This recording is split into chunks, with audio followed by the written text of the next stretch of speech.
எல்லாரும் இன்னைக்கு ஒரு செய்தி வந்து ரொம்ப பரபரப்பா பாத்துட்டு இருக்காங்க. திருச்சியில நடந்த கேங் ரேப்பை பத்தி நான் பேச வரல. ஏன்னா தினமுக்கும் அது நடக்குது அப்படின்றது மாதிரி ரொம்ப சாதாரணமா நார்மலைஸ் பண்ணிக்கலாம் நம்ம அதை. இது வந்து வேற ஒரு நியூஸ். என்னன்னா ஒரு ஒய்ஃப், ஒரு பெண், அவங்களுக்கு ஒரு எக்ஸ்ட்ரா மேரிட்டல் அஃபேர். கணவன் வந்து அதை வந்து வீடியோ எடுக்கிறாரு. 2 பேருக்குள்ள வாக்குவாதம் வருது. அவர் அந்த பெண்ணை நான் அடிச்சு போட்டுட்டேன் அப்படிங்கிறாரு. அந்த பொண்ணு செத்துருச்சா, சில பேர் செத்துருச்சுன்றாங்க, சில பேர் ஹாஸ்பிட்டல் இருக்குன்றாங்க. அந்த ஆள் வந்து என் குழந்தையும் கொண்டுட்டு நானும் சாக போறேன் அப்படின்றாரு. சோ எல்லாரும் பதட்டமா கேட்டுட்டு இருக்காங்க, அந்த குழந்தைக்கு என்னாச்சு ஏதாச்சும் தெரியலையே அப்படின்னு சொல்லிட்டு. அவருக்கு கையெல்லாம் ரத்தக்கரையா இருக்கு. நியூஸ் சொல்றாங்க 2 பேருமே குழந்தையும் கொண்டுட்டு அவரும் செத்துட்டாரு அப்படின்னு சொல்றாங்க. மொத்தத்துல இந்த விஷயம் இருக்குல்ல, அந்த பொண்ணை வந்து வீடியோ எடுக்கும் போது அது ரொம்ப சாதாரணமா, என்ன மென்டலா நீ சும்மா இருக்க மாட்டியா, என்ன இப்போ அப்படின்ற மாதிரி அது கேக்குது. இது வந்து ரொம்ப நம்ம எல்லாத்தையுமே நம்ம நார்மலைஸ் பண்ணிட்டோம். எக்ஸ்ட்ரா என்ன சொல்றது, ஒரு கணவனுக்கு மனைவியோ மனைவிக்கு கணவனையோ பிடிக்கல அப்படின்னா லீகலா பிரிஞ்சு போறதுன்றது ஒரு ஹெல்த்தியான ரிலேஷன்ஷிப். அது பிரச்சனையே கிடையாது. நிறைய இடங்கள்ல பாத்தீங்கன்னா குழந்தைக்காக நான் காம்ப்ரமைஸ் பண்ணிக்கிறேன் அப்படிம்பாங்க. அப்புறம் பார்த்தா இந்த மாதிரி கேவலமான விஷயங்கள்லாம் நடக்கும். வெளியே தெரியாதது வரைக்கும் ப்ராப்ளம் இல்ல. ஒரு கட்டத்துல இந்த மாதிரிலாம் விஷயங்கள் வரும்போது அதுல அந்த வீடியோ அந்த ஆள் சொல்றாரு, ஜோஸ் ப்ரோ உனக்கு ப்ரோ அப்படிங்கிறாரு.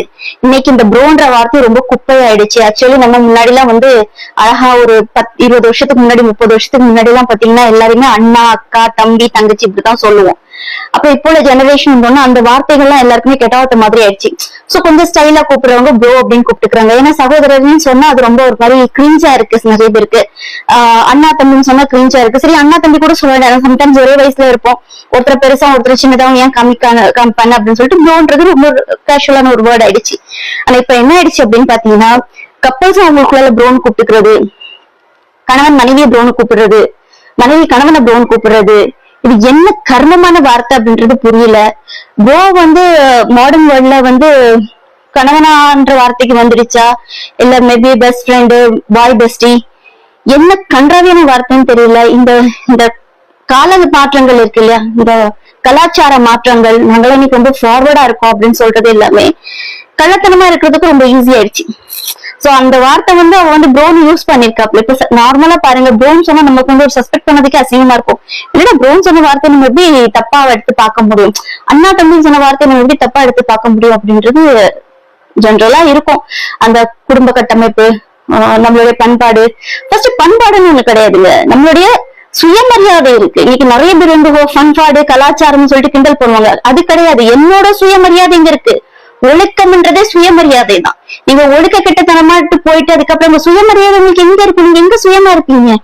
மறுபடியும் நான் சொல்றேன், மறுமணம் பண்றதோ, கணவனை விட்டு மனைவி பிரிஞ்சு போறதோ, மனைவி விட்டு கணவன் பிரிஞ்சு போறதோ தப்பே கிடையாது. ஆனா நல்ல ஆரோக்கியமா நான் சண்டை போட்டுக்காம லீகலா பிரிஞ்சதுக்கு அப்புறம் நீங்க ஒரு ரிலேஷன்ஷிப்பை தேர்ந்தெடுத்துக்கோங்க. இல்ல உங்களுக்கு ஒருத்தர் பிடிக்குது அப்படின்னா அந்த ரிலேஷன்ஷிப்ல அவங்க வர்றதுக்கு தயாரா இருக்காங்க அப்படின்னா உட்காந்து பேசுங்க. இல்லைங்க இதுக்கு மேல இருந்தா அசிங்கம், என்னால அவங்க ஃபேஸ் பண்ண முடியாது, எப்படி 2 பக்கமும் இருந்துட்டு ஒரு குற்ற உணர்ச்சி எல்லாமே இருக்க முடியுது அப்படின்னு தெரியல. ஓகே ஃபைன், இப்ப எல்லாமே முடிஞ்சு நாசமாய் போயாச்சு. அப்ப இதுக்கெல்லாம் காரணம் என்னன்னு பாத்தீங்கன்னா, நம்ம சொன்ன மாதிரி